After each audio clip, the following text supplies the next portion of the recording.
Hello people, today I have a model kit of Flame Toys or Furry models, Snake Eyes from G.I. Joe, and I regret to say, not a big follower of G.I. Joe or of the comics, the toys, anything like that. I haven't played with them since I was a kid, and I don't know much about them, I am afraid to say. But I am a huge fan of model kits, and this one came out very recently, so I had to get it. As you can see here, this guy is fully stocked with weapons, and he is ready to get going, and I'm assuming be an assassin of some sort. Some of the weapons he's been included with are a little bit less than stealth, but we got plenty of things for him to play with. He's got assault rifles, he's got machine guns, he's got all the heavy hardware that you would need to end some people's lives. That's not necessarily what I would want him to do, but you know, it looks like that's what his job is. So I'm going to go ahead and show you what this guy can do for his articulation, and we'll move on. All right, starting with his head here, you get a ball joint in the head, another ball joint down below, so you get quite a lot of articulation here. His neck is also on a ball joint down below, so you get some more articulation down there. You can move it quite a bit. This is actually quite a nice piece to make your model kit very articulated, in my opinion. I'm going to go ahead and pull this off, and by doing that, I can show off some of the other articulation in his arm. So obviously you get a ball joint in here that rotates all the way around. This is a ball joint from the arm to the body, and the socket inside here is also mounted on a swivel, but it doesn't give you that much of the leeway, so it just goes up and down just a hair. That said, it is more than enough to get you a T-pose, so you can get your guy doing his I'm on a cross stance. I'm sorry about the dogs barking, but they tend to do that sometimes when horses are being ridden down the block. There's also a rotation here from the shoulder joint. That I'm going to show you, that one right now, is actually one of the weak points of the kit. These joints are held together very slightly, actually, and so I would actually recommend using some cement on this one in particular, and another one on the thigh that's very similar. But as you see, that one comes apart quite easily. But it can rotate. You can rotate it 360 degrees, but I would avoid doing it because it'll split that armor. There is a dual bend in the elbow, which gets you a nice pinch. A nice pad there. The wrist pin is just like the girl kits that I get, so it's two half moon pieces. You can rock them over this way, or you can rotate them to get the angle a little bit different. So move it over this way, you can rotate his wrist just as you would normally. At the chest here, you have a ball joint inside, and obviously with the armor in place, you don't get much out of it, but it's enough to give you a little bit of a turn and a little bit of a lean back, a little bit of a lean forward. Same thing with the bottom to the crotch, the waist area. So you can get quite a bit out of both of them combined. Gets you a lot of posability. This belt is another weak point, but I'm not going to go ahead and cover that just yet. At the crotch here, so your hips, you got the ball in the inside, and then it's captured inside this thigh section. That one is also a weak point, just like this top one. It's very similar in design. The armor plates are holding two pieces together, and they do come apart very easily if you put stress on them. But for the most part, you know, just during regular play or posing, you're not going to come into any contact with that. Knee is also a double joint, so you get the top one, you get the bottom one. You can do those in any combination. Very nice. There is no rotation up here at the top. with exception what you get out of this ball. Because it's captured, if you do it too hard, it'll take the armor apart, just like up above. At the ankle here, it's a very similar joint to the wrist. So you get a ball, but the ball is mounted on 2 pegs. So you get a rotation here, a rotation on the other side. And then you get quite a bit of flexibility on there. And of course, a rotation at the foot. Let me go ahead and put him back together. Alright, and while that is a weak point of this guy, that arm, it isn't that easy to come apart. So under normal play conditions, it's not really going to cause you any problems. Just don't twist it around like you're gonna, you know, it's not a toy. It's a model kit.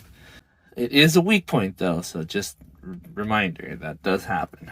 I got him in a sassy pose there. The accessories are something that this thing has in abundance. You get this strap here, you get this strap here with the grenades, the swords. The swords are obviously dummy, so if you pull that out, it's just going to be a nub, and the nub is there just to pretend that, you know, you got this sword in there. But you do have the 2 full-size swords. You pull that one out, it obviously won't fit all the way in there. So, you know, you got to do what you got to do. But he does have quite a few of another weak point here, and that is these little pouches. And these pouches, they stick into these little holes, and they're very unfortunate positions for the most part. So this little peg is got a little mushroom end, and the mushroom end is supposed to go into these kinds of joints here. So you see, that's a seam line. So if you push that in there, you can either separate that and loosen, and then the pouch will fall out, or yeah, see, that's what ends up happening at most of the time. Or it's just too loose because you didn't trim enough of the flash off, like this one here. You see it was undergated. Didn't cut all the flash off, and that's holding it open, so it'll never hold that peg in the first place. So you have to get back to that and finish it all up. Probably put some cement on it and make sure it stays together properly. But this one will probably get some paint on it, so I'm going to go ahead and do that before I do the cementing. In any case, those little pouches are a weak point, but they're not too bad. This belt here also is a weak point because it's supposed to stretch all the way around him and plug in at certain intervals. Right here, there's 2. And then up front here is 1 as well. But it doesn't stretch all the way over without straining the plastic, and then these things won't stay in it. So it is a fail point there, but not too big a deal. It doesn't look bad just hanging there. Just hanging out there isn't too bad. This one's held on the side of the armor part, so it's not causing any stress. That's how they're all supposed to act. But obviously, a lot of them fell off.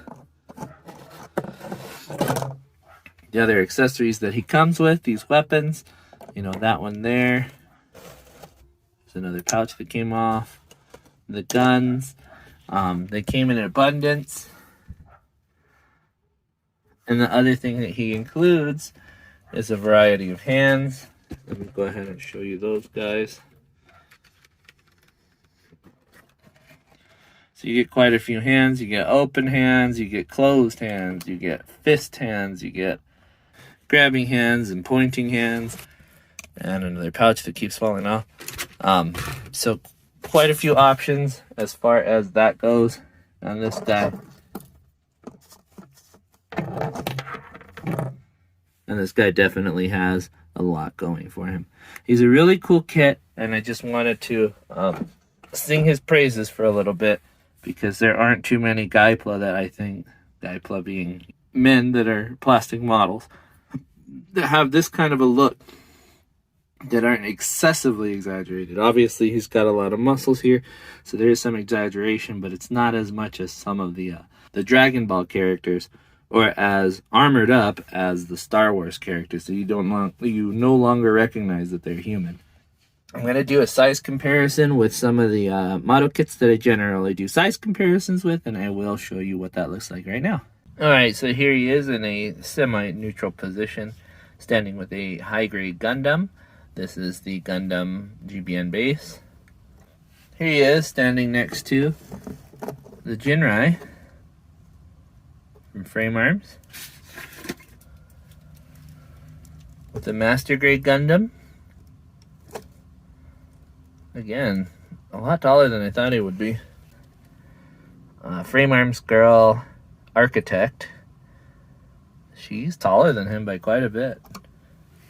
And just because I wanted to see if the Megami device was a little different, and indeed it is. These are similar to 1/12 scale. Not quite, but almost. And he's supposed to be 1/12 scale. So we're looking at either a really tall girl or a really short guy, if they are in the same scale, which I don't believe they are. I think he's made to be a little bit smaller. But even so, you can see, very similar in size to the Megami device.